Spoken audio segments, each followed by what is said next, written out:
A silent desert holds the world's first environmental laboratories. Ancient civilizations built sophisticated research stations in the harshest climates to decode the secrets of water, soil, and survival. By the end of this journey, you will see ancient history not as a tale of tombs and temples, but as a masterclass in sustainable science that could guide us today. How did cultures with no modern tools conduct complex ecological experiments? What crucial knowledge about living with a changing climate was lost when these places were abandoned? What forgotten innovation from our past most deserves a second look today? Scattered across the sun-baked earth, low stone walls trace intricate patterns like the lines of a forgotten blueprint. These are not the foundations of palaces or tombs, but the bones of something far more ingenious. To the untrained eye, they might look like chaotic rock piles, but from above, their true form emerges a vast, deliberate network of channels, basins, and terraces etched into the desert floor. Ancient cultures, from the Nabateans who carved petra from cliffs to the ancestral Puebloans of the American Southwest, did not build these structures at random. They were meticulously designed systems, sometimes called catchment systems or even water temples, and their sole purpose was to converse with the environment. They were built to capture every precious drop of rain, to guide soil to where it could nurture life, and to study the subtle behaviors of wind and sun.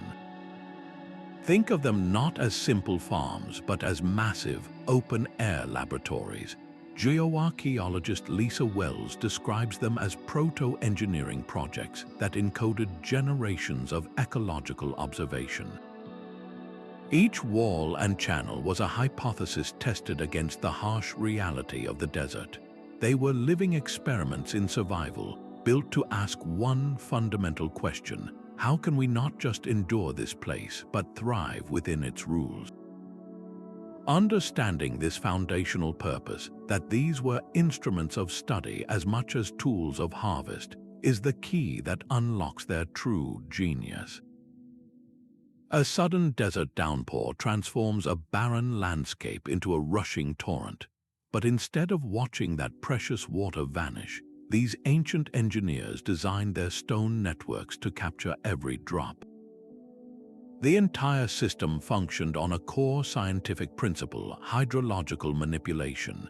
In simple terms, this means they actively controlled how water moved, where it soaked in, and how quickly it evaporated. Think of it as a giant, slow-motion experiment using gravity as its primary tool. They carved channels across vast catchment areas, slopes of land designed to gather rainfall. These channels then gently guided the runoff, not to a single reservoir, but into a series of strategically placed retention basins and hidden underground cisterns. This process was far more sophisticated than simple storage. It was active, continuous experimentation. By observing which types of soil held moisture for weeks instead of days, or how a slightly different channel slope would deposit richer, more fertile sediment into a specific terrace, these early scientists could decode the desert's own rules. They were learning through direct trial and error the most effective methods to fight desertification and make the land flourish. This deep, hard-won mastery over the behavior of water formed the essential foundation for everything that followed. It was the first critical step in a much larger, more deliberate scientific process. These stone laboratories did more than just manage water. They became intricate instruments for reading the desert's subtle moods. An ancient researcher would walk the network each morning, noting how dew collected more thickly on the shaded north face of a specific rock, or how a carefully placed low wall created a small pocket of cooler, damper air that lingered long into the day. These were not random observations. They were critical data points. By constructing terraces, small check dams, and strategic windbreaks, these early scientists artificially created a patchwork of different environmental conditions, a miniature landscape of microclimates all within a few acres. One plot might be sun-baked and dry, while another, just steps away, was sheltered and moist. This allowed for direct side-by-side comparison. They could observe exactly which plots supported the growth of a particular crop, how slight temperature variations affected overnight water condensation on stone surfaces, and which configurations of rocks best protected precious topsoil from being stolen by the wind. This was hands-on, long-term data gathering, a precursor to our modern climate stations that automatically log temperature and humidity. The profound insights gained from watching these micro-worlds were invaluable, telling them exactly where to plant and how to build. But these fleeting observations, made by a single person at a single moment, posed a new challenge. How could this delicate, hard-won knowledge be preserved and passed down through generations without being lost? The silent stones also held a deeper story, one written in the very earth they moved. Behind a simple check dam, layers of silt and clay built up over seasons, each one a permanent record of the water that had passed. A thick, dark layer spoke of a year with gentle, sustained rains that carried rich, organic soil. A band of coarse gravel and sand might tell a tale of a sudden, violent flash flood, powerful enough to scour the landscape. These ancient researchers were not just farmers, they were the first soil scientists, reading this natural archive to understand the health of their land. They designed their channels and basins to act as giant filters and sorting mechanisms. By observing how fast-moving water in a steep channel would drop heavy, nutrient-poor sand first, while slower-moving water in a flat basin would allow the lighter, fertile clay particles to settle, they learned to separate the good earth from the bad. This was empirical analysis in its purest form. They could then manually transfer this captured, nutrient-rich silt directly to their terraces, selectively enriching their fields in a way that mimicked nature's own processes. This hands-on experimentation gave them a profound understanding of their entire watershed, from the highest slopes to the lowest gardens. They knew which upstream areas produced the best soil and how to manage the land to ensure that fertility kept flowing downhill. This deep, ground-level data was the key that transformed their understanding of the desert from a collection of observations into a practical blueprint for life. With these plots of enriched earth and carefully managed water, the desert laboratories shifted from passive observation to active cultivation. These structures were, in essence, open-air agricultural research stations. Each terrace and retention basin became a unique test plot, a living crucible for developing the most resilient crops. Here, ancient farmers experimented with drought-resistant staples like millet, with its deep roots that sought out hidden moisture, and sorghum, a tough grain that could thrive where others withered. They cultivated native legumes, plants that naturally fixed nitrogen in the soil, effectively fertilizing the earth for future plantings. This was not random gardening. It was a systematic, long-term study in viability. By having precise control over how much water reached each plot, they could run experiments that would be the envy of any modern agronomist. They tested different planting schedules, learning to sow seeds just before the seasonal rains to maximize every drop. They practiced crop rotation, observing how planting sorghum one year and legumes the next kept the soil from becoming exhausted. They explored companion planting, discovering that growing certain species together provided mutual benefits like shade or pest resistance. Every harvest was a data point, telling them which combinations yielded the most food for the least amount of precious water. This practical application transformed their abstract environmental data into a direct blueprint for survival. The entire system was a seamless, holistic cycle. The water management infrastructure fed the agricultural experiments, and the success of those experiments, in turn, sustained the population that maintained the infrastructure. It was a perfect, self-reinforcing loop of innovation, all born from the simple, relentless need to answer one question: what will it take to live here, not just for a season, but for generations? The Nabateans did not merely inhabit their desert home, they rewrote its rules. At the heart of their rose-red capital, Petra, lies a deep, narrow canyon known as the Sick. To any traveler, it is a majestic gateway. To a Nabatean engineer, it was the central artery of a metropolis-wide life support system. They saw the desert not as an enemy to be conquered, but as a complex machine whose levers could be pulled. When rare, violent storms swept across the highlands, water would rush down the Sick with devastating force.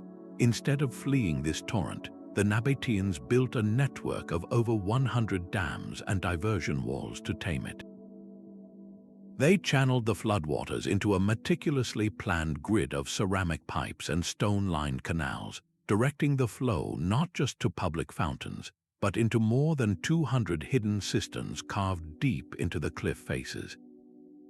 This was water management on an almost unimaginable scale, harvesting every drop from a catchment area spanning over 100 square kilometers. But the true genius was in the long-term strategy. This system was not designed merely to fill jars for the dry season. It was built to recharge the very aquifers deep underground, creating a sustainable water budget that could support a population of thousands year-round. They were, in effect, banking their most precious resource, saving it for the future in a natural underground vault. Their experimentation went even further. Archaeologists have found cisterns lined with layers of specially prepared clay and plaster, a clear sign they were testing different materials to find the perfect sealant to minimize seepage. This was active material science, a quest for the most efficient way to keep their liquid treasure from draining back into the thirsty earth. The enduring miracle of Petra, then, is not just its tombs carved into rock, but its hidden, flowing heart, a monument to the power of understanding an environment as an integrated system to be managed with profound respect and brilliant innovation. Far to the north, on the sun-scorched mesas of the American Southwest, another civilization was conducting its own brand of desert science. The Ancestral Puebloans perfected a method known as dry farming, a term that barely captures the brilliance of their system. Across vast, open landscapes, they laid down sprawling grids of small rock alignments and spread layers of gravel mulch, features archaeologists call trincheras. At first glance, these might look like simple field clearings, but they were, in fact, multi-purpose environmental instruments. Each stone served a deliberate function in a grand experiment for survival. The dark gravel mulch absorbed the sun's heat during the day, but its real magic happened at night. As the desert air cooled rapidly, these stones would release their stored warmth more slowly than the surrounding soil. This subtle temperature difference caused microscopic droplets of moisture in the air to condense on the cool surface of the gravel, delivering a nightly, life-giving drink directly to the roots of the plants. Simultaneously, the low rock walls acted as tiny windbreaks, slowing the relentless desert winds just enough to trap precious, wind-blown particles of soil and seeds, naturally enriching their plots over time. The entire system was a masterclass in managing both water and heat, a practice we would now call hydrothermal dynamics, but this was not a static design. The Ancestral Puebloans were constantly observing, adapting, and experimenting. They would note which specific grid patterns, which arrangements of rocks, seemed to produce the healthiest, most resilient stalks of maize. One configuration might yield plants that survived a dry spell, while another, just a short walk away, might fail. Each growing season was a new field trial, a long-term study in optimization. They were collecting data season after season, generation after generation, to answer the most pressing question in a marginal land: how can we coax the most life from the least water? Their success, carved into the very earth of the mesa tops, stands as powerful proof that this deep, empirical form of environmental science was being independently discovered and refined by cultures separated by vast oceans.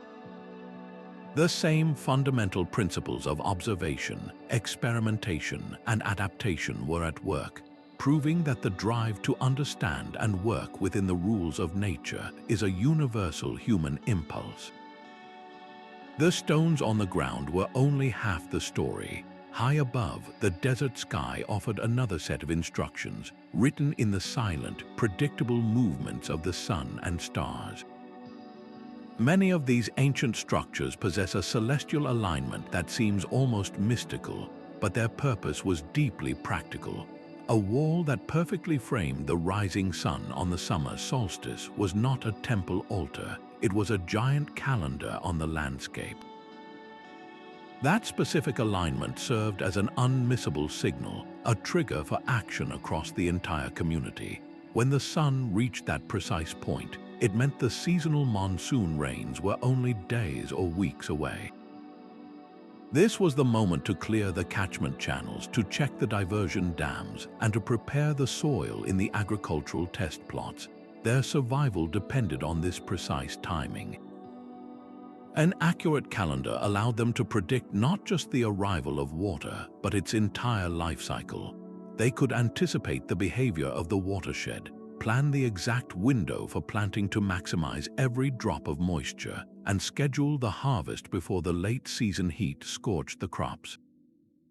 This was a seamless fusion of astronomy and ecology, an interdisciplinary science that connected the grand cosmic clock directly to the Earth's vital rhythms. The cycles of the heavens gave them a framework to understand and prepare for the cycles of their environment. It transformed their response from mere reaction into a well-rehearsed, proactive strategy. This deep, time-tested knowledge, encoded in both stone and star, became the community's most vital asset. But such a sophisticated system of survival could not be maintained by a single generation.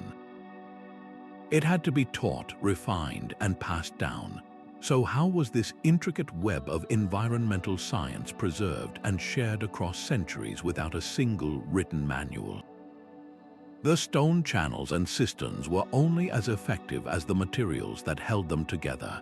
Ancient engineers became masterful material scientists, conducting centuries of practical experiments with the very earth beneath their feet. They discovered that not all clay was the same. By testing different local deposits, they identified specific types that, when mixed with water, compacted and dried, could form a nearly waterproof seal. They would line their reservoirs and canals with this prepared clay, creating a flexible, impermeable barrier that prevented their precious water from simply seeping back into the desert floor. This was not a one-time invention, but a continuous process of refinement. They learned through observation which clay mixtures cracked under the relentless sun and which held firm, slowly building a database of material properties through direct, hands-on trial. Their innovation extended into the very chemistry of the water they stored. In some regions, they learned to harness a natural process we now call biomineralization. Water in these arid lands is often rich in dissolved minerals like calcium carbonate.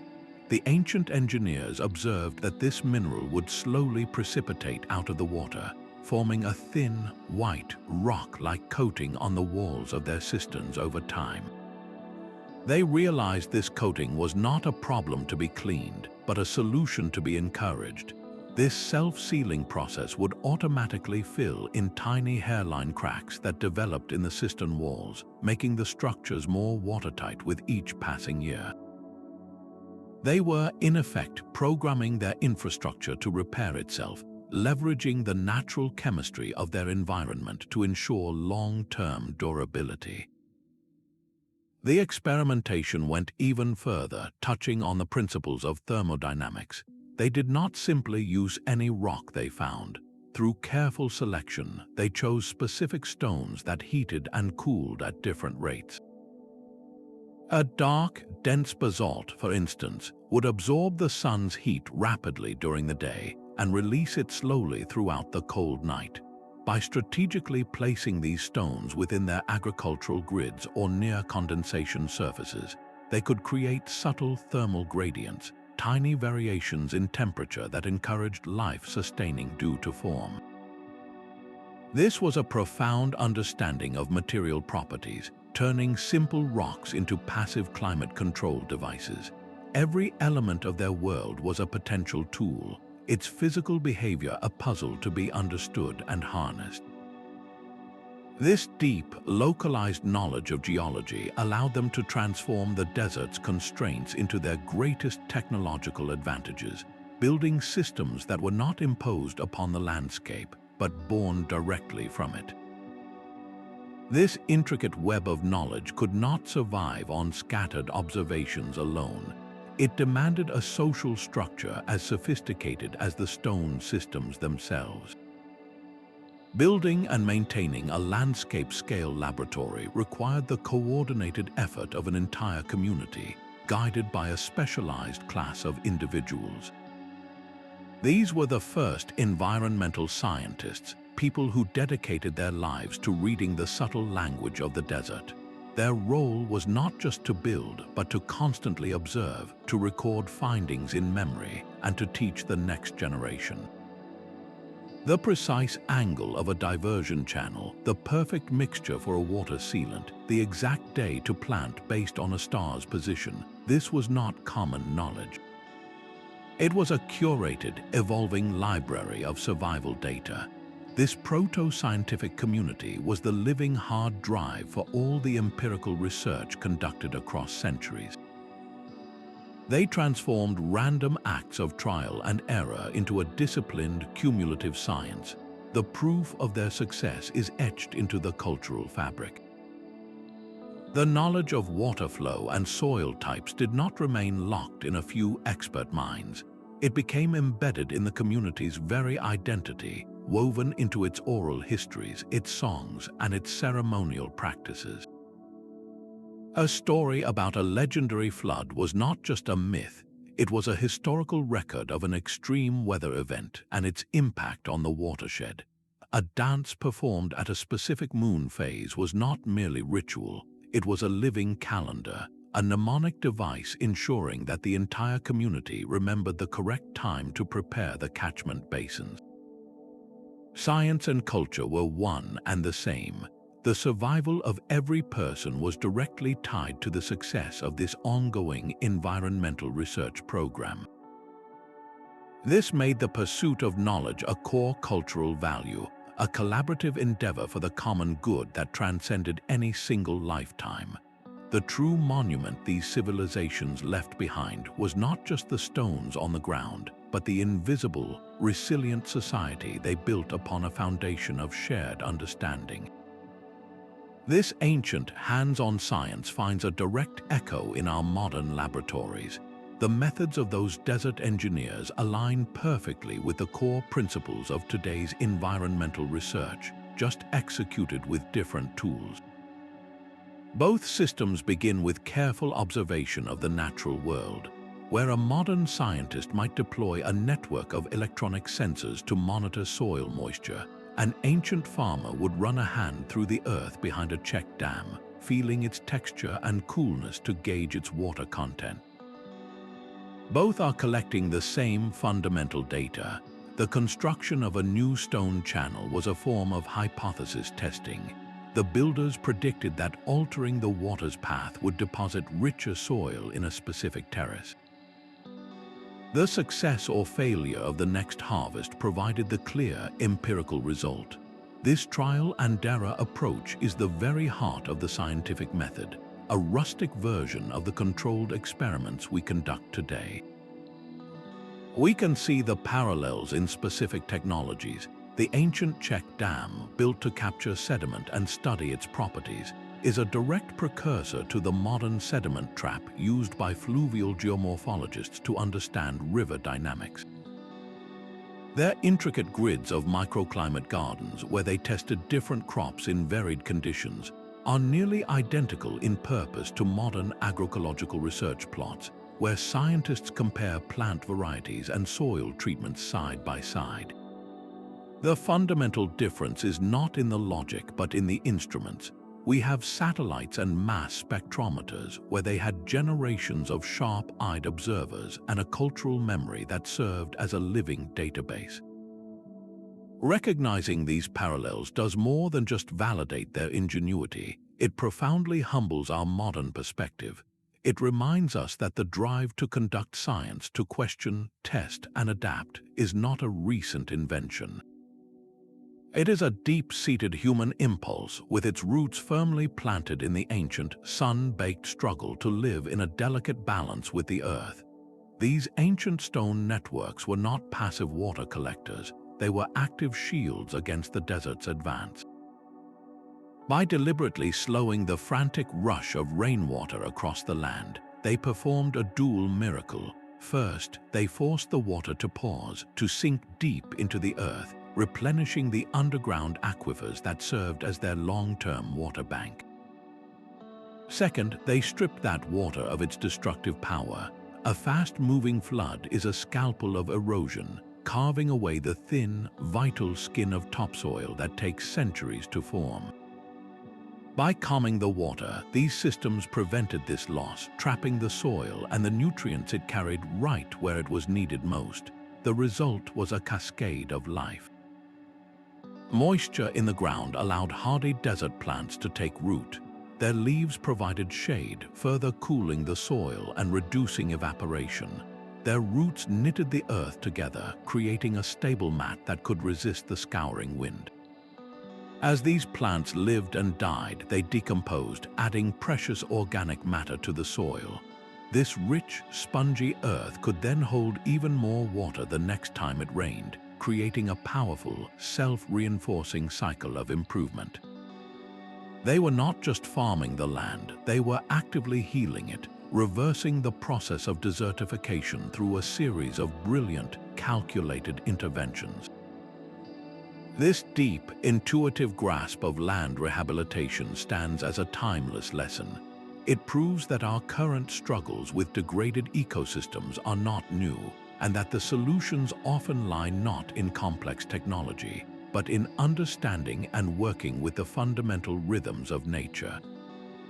How many other ancient answers to modern problems are waiting silently in the dust, if only we learn to see them not as ruins, but as blueprints? Yet all this brilliant adaptation could not guarantee permanence. The silent stones of these desert laboratories pose a haunting question. Why were they abandoned? If these systems were so perfectly attuned to their environment, what force could have been powerful enough to break them?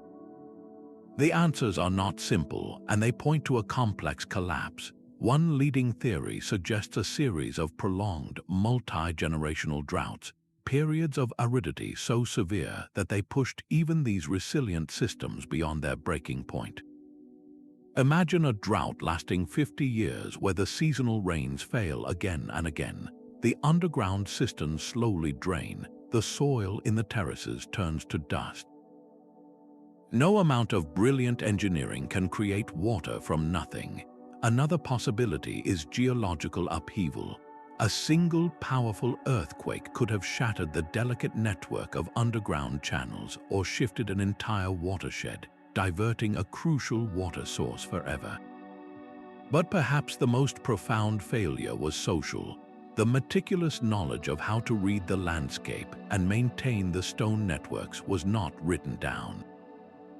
It lived in the minds of the elders, passed carefully to the next generation through stories, songs, and direct apprenticeship. What if a war, a famine, or a disease disrupted that sacred chain of transmission? If the specialists who knew how to clear a specific silt trap or interpret a solstice marker died before they could teach their skills, that knowledge would vanish in a single generation. The consequence was a catastrophic amnesia. The land itself began to forget. Without human hands to maintain the check dams, the next big rain would have scoured the terraces, carrying away the accumulated fertile soil. Without the careful guidance of water, the microclimates collapsed and the desert slowly reclaimed its own. The abandonment of these places was more than just a migration. It was the loss of a vast library of environmental science, a library whose books were written in stone and memory. This story echoes into our present. Our own civilization relies on intricate systems and specialized knowledge. What crucial understandings are we one generation away from losing? The ruins stand as a stark monument, not to failure, but to a vital truth. Sustainability is not a one-time achievement, but a continuous, collaborative act of learning and remembrance that must be nurtured, or it will surely fade. Uncovering these lost laboratories requires a form of time travel, a scientific detective story written in the very dirt. Modern archaeologists no longer rely on shovels alone. They wield a multidisciplinary toolkit that allows them to see the invisible. High above the desert, satellites and LiDAR, a technology that uses laser pulses to map the ground surface, reveal the grand, hidden architecture. From this vantage point, the subtle patterns emerge: the ghostly grid of an ancient agricultural research station, the faint trace of a catchment channel leading to a long-buried cistern. These are the blueprints of the experiment, visible only from the sky. On the ground, the investigation goes deeper. Ground-penetrating radar sends pulses into the earth, painting a picture of what lies beneath without moving a single stone. It can locate the precise outline of a filled-in reservoir or the crumbling walls of an underground water channel, mapping the hidden plumbing of the entire system. Then come the soil core samples, long cylinders of earth extracted from a terrace or a basin. In a laboratory, scientists read these cores like a history book. A thick, dark layer rich with organic material tells of a time when the system was working perfectly, capturing fertile silt. A sudden shift to coarse, sterile sand might mark the year a crucial dam failed or a prolonged drought began. They even analyze the chemical signatures, looking for traces of ancient fertilizers or the particular pollens of crops that were being tested. By meticulously piecing together this physical evidence, the aerial maps, the subterranean scans, and the layered history in the soil, archaeologists can begin to reconstruct the water flow patterns. They can follow the logic of a channel's curve and understand why a terrace was built in one specific spot and not another. This painstaking work is slowly resurrecting the data these ancient scientists worked so hard to collect. We are finally learning to read their environmental research notes, written not on parchment, but in stone and soil. The brilliant solutions forged in these desert laboratories were far too valuable to be lost forever. Their influence began a slow, steady migration, seeping into the foundations of later, more famous empires. The sophisticated terrace farming that defined Incan agriculture, the vast network of Roman aqueducts, and the ingenious Qanat systems that sustained Persian cities all share a common intellectual ancestry with those first stone experiments. A Qanat, for instance, is a masterpiece of underground engineering, a gently sloping tunnel that taps into a mountain aquifer and guides water for miles to arid lowlands without a single drop lost to evaporation. This was not a sudden invention, but the refinement of a core principle those early desert scientists had mastered: the art of harvesting and moving water with minimal loss. It represents a powerful diffusion of environmental technology, where the fundamental rules of water harvesting and soil conservation were adapted, scaled up, and perfected across continents and centuries. This lineage reveals a profound truth about human innovation. Successful strategies for living with the land have never existed in a vacuum. They have always been shared, borrowed, and improved upon, creating a continuous, unbroken thread of collective intelligence dedicated to one vital goal: sustaining life against the odds. The legacy of those ancient researchers is not just in the stones they left behind, but in the very idea that the best solutions are those that work in harmony with the world, an idea that would travel down the centuries to shape the face of civilizations yet to come. The stone channels were more than just plumbing, they were a profound statement of purpose. To command water in a place defined by its absence was to engage in a dialogue with the cosmos itself. This was not an act of domination, but one of sacred partnership. The entire catchment system, from the highest channel to the deepest cistern, can be understood as a vast ritual landscape. When a community gathered to clear the silt from a basin before the summer rains, they were not just performing maintenance, they were participating in a ceremony. They were actively preparing to receive a gift from the gods of rain and earth, demonstrating their readiness and their respect. This belief that their careful work could positively influence the forces of nature provided a powerful, unifying motivation. It transformed backbreaking labor into a deeply meaningful act of faith and community. The drive to understand their environment was therefore fused with a spiritual imperative. Maintaining the water temple was as central to their identity as attending a weekly service might be today. It was a continuous, physical prayer for survival and prosperity. This fusion of the pragmatic and the spiritual created a powerful feedback loop. A successful harvest, brought about by their carefully managed systems, was seen as divine favor, reinforcing their beliefs and fueling their dedication to further observation and innovation.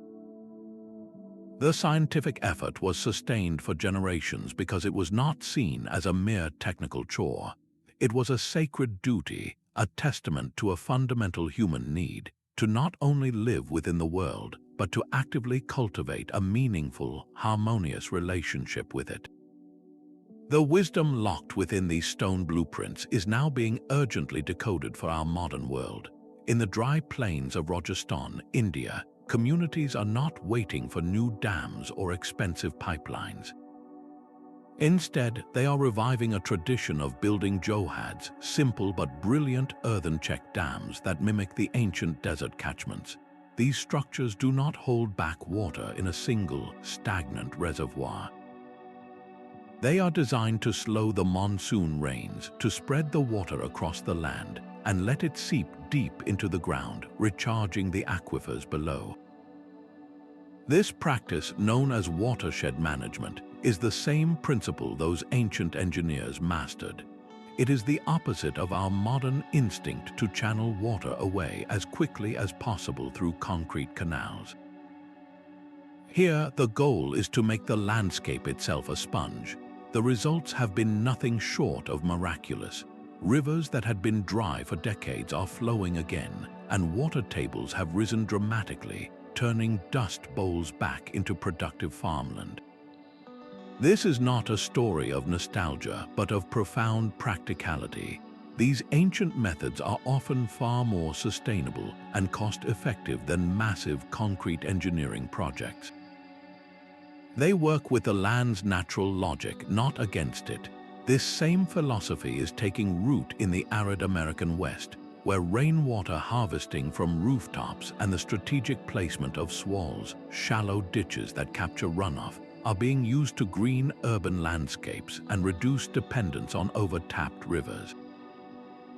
Our ancestors, through generations of patient experimentation, developed a remarkably resilient model for living with aridity.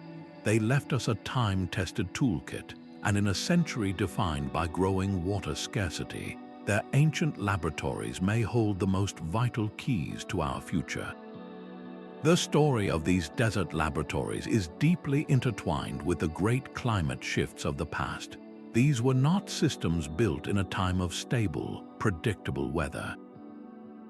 They were forged in the crucible of environmental stress, emerging and evolving precisely when rainfall became less reliable and temperatures began to climb. This historical context transforms our understanding of their purpose. They were not just experiments in survival, but active, dynamic responses to a changing world. When the rains grew sparse, these societies did not simply pray for a return to normal. They innovated. They extended their catchment networks further upslope to capture runoff from a wider area. They dug their cisterns deeper to guard against increased evaporation. They intensified their agricultural trials, searching for a new variety of maize or millet that could endure longer dry spells. Their entire scientific endeavor was a form of continuous adaptation, a deliberate recalibration of their relationship with a planet in flux. This ancient precedent carries a powerful message for our own era of anthropogenic climate change.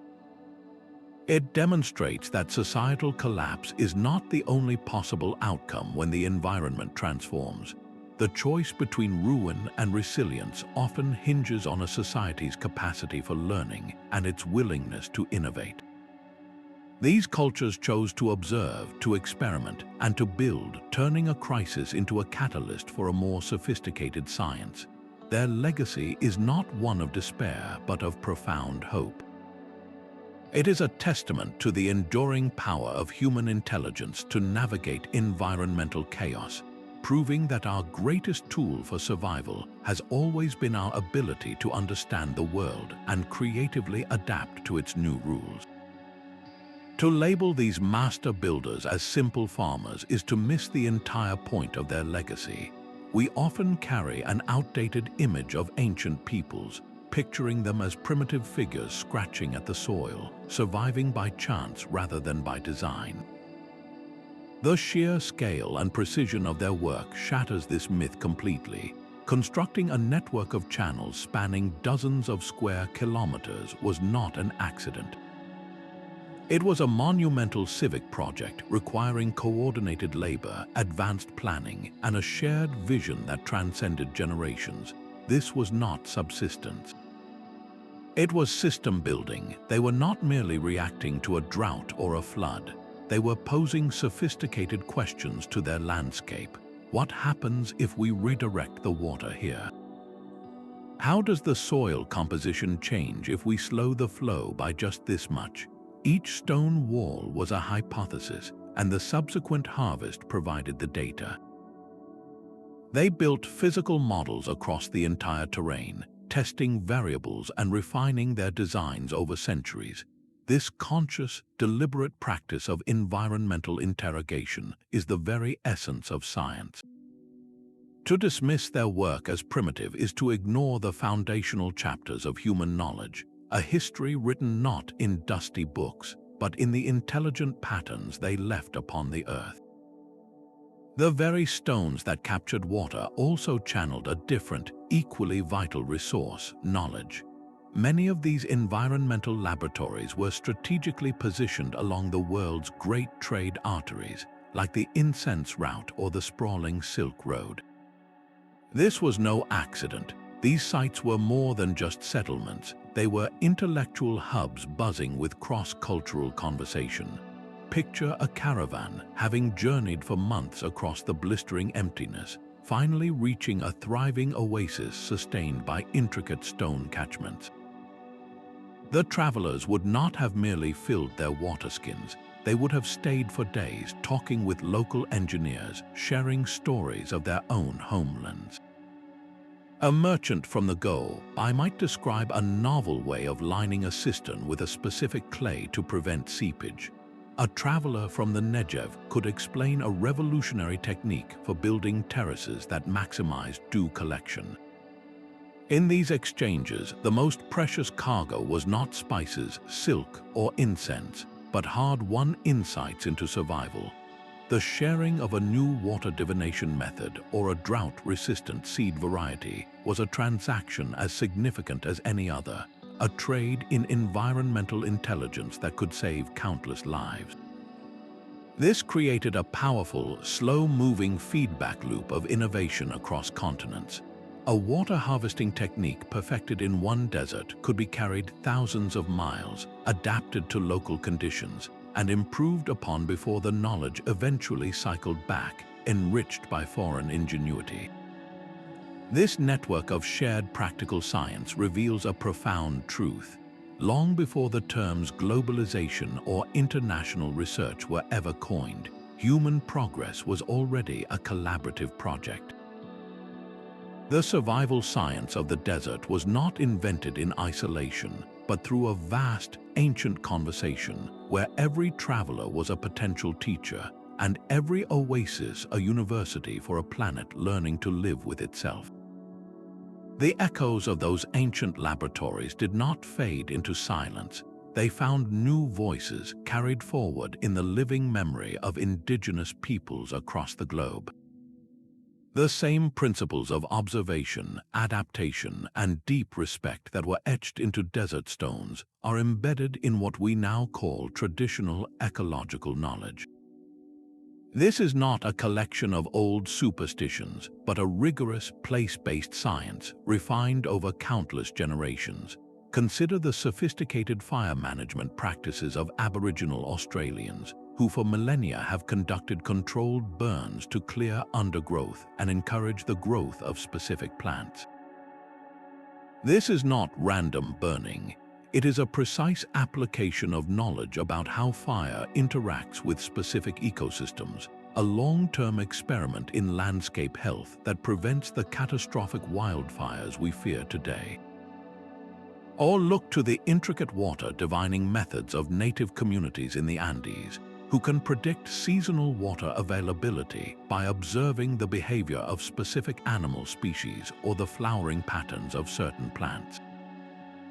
These are not mere folk tales, they are data points in a continuous, real-time environmental monitoring system, built on the exact same foundation as the ancient desert research, a foundation of patient, lifelong observation.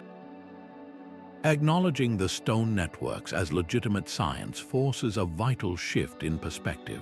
It validates the immense intellectual heritage of indigenous cultures and underscores a profound truth. Scientific wisdom is not the exclusive property of modern institutions. It flourishes wherever people have cultivated a deep, sustained, and reciprocal relationship with their homeland. The most advanced laboratory for understanding our planet may not be made of steel and glass, but of lived experience, passed down through stories and practices that have kept people alive for thousands of years. This enduring legacy challenges us to broaden our very definition of knowledge and to listen with humility to the voices that have been reading the Earth's subtle language all along. Yet the story these stones tell is far from complete. Our understanding of these ancient laboratories remains a sketch, with vast territories still marked as uncharted. How did these brilliant minds measure and record their findings without a single written number? They clearly tracked complex data like water flow rates and soil deposition over seasons. The answer might lie not in clay tablets, but in the landscape itself. Perhaps the placement of certain marker stones along a channel corresponded to specific water levels, creating a physical, three-dimensional logbook that the entire community could read. Maybe the knowledge was encoded in the intricate patterns of their textiles or the precise rhythms of their ceremonial dances, turning art and ritual into a living database. Another profound mystery involves timing. We are now developing incredibly detailed paleoclimate records, reading the history of droughts and heavy rains from tree rings and ice cores. The next great leap will be to cross-reference this climate data with the archaeological evidence. If we can pinpoint the exact year a community raised the height of a dam or extended a catchment channel, we could directly link that innovation to a specific, severe drought revealed in the tree rings. This would transform these ruins from static monuments into a dynamic film, showing us moment by moment how human ingenuity responded to environmental crisis. And what of the sites still hidden from view? Vast deserts hold their secrets close, with entire systems likely buried under shifting sand dunes. The potential for discovery is staggering. One new excavation could uncover a previously unknown water purification method or a complex instrument for measuring groundwater depth.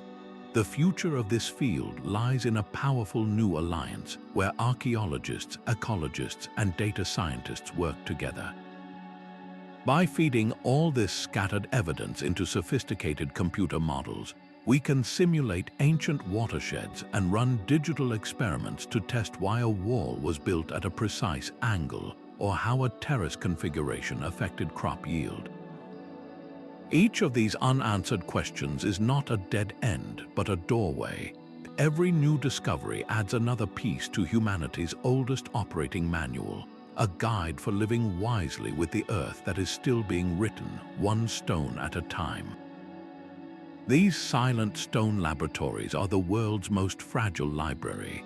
Their pages are written in soil layers, and their ink is the subtle alignment of a rock wall, but they are under siege. The very forces they were built to withstand, climate volatility and human pressure, now threaten to erase them forever. Looters dig indiscriminately for shiny artifacts, shattering the delicate context that tells us how a water channel functioned. Urban sprawl paves over ancient catchment basins, sealing off millennia of hydrological data beneath concrete and asphalt. Even climate change, with its intensified droughts and unpredictable flash floods, accelerates the erosion of these exposed structures.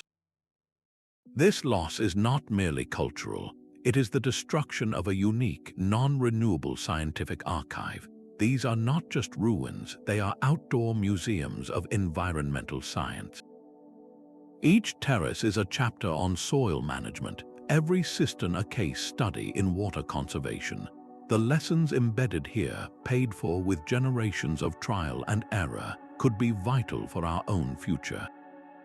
Efforts by organizations like UNESCO and dedicated local archaeologists to protect these landscapes are a race against time.